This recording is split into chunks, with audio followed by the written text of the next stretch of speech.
இப்பொழுது சமீப காலமாக 3 முறை நாம் இந்த விளவங்கோடை இழந்திருக்கிறோம்.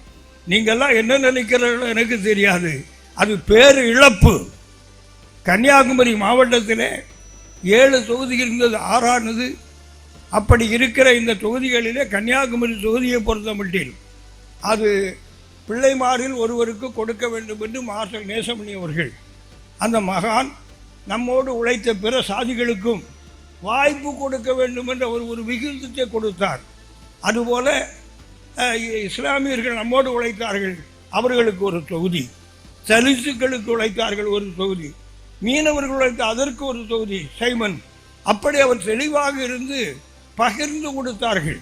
அதுபோல் இந்து நாடார் கிறிஸ்தவ நாடார் என்ற பேதம் இருக்கக்கூடாது.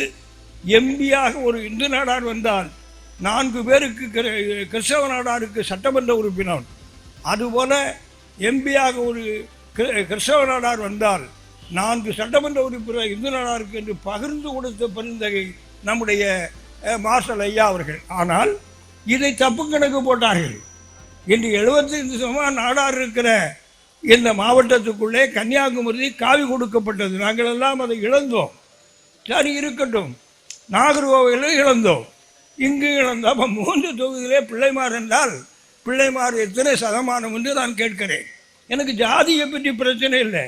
நான் ஜாதியை எதிர்க்கிற ஐயா வைகுண்டருடைய வம்சத்திலே வந்த காரணத்தினால் நான் எல்லா ஜாதியும் நேசிக்கிறேன், எல்லா ஜாதி தலைவர்களோடு நான் நெருக்கமாக இருக்கிறேன். ஆனால் இங்கு இருக்கிற நிலைமை என்ன என்று கேட்டால் விளவங்கோடு இங்கு இருக்கிற மக்களுக்கு சொந்தமில்லை. எனவே இனி வருங்காலத்தில் நான் திராவிட முன்னேற்றக் கழகத்தையும் அண்ணா திராவிட முன்னேற்றக் கழகத்தையும் காங்கிரஸ் இயக்கத்தையும் கேட்டுக்கொள்வதெல்லாம் இங்கு இனி யாரை இறக்குமதி செய்யாதீர்கள். இந்த விளவங்கோடு பகுதியிலே பிறந்த ஒருவனை உங்கள் கட்சியிலிருந்து நீங்கள் நிறுத்துங்கள்.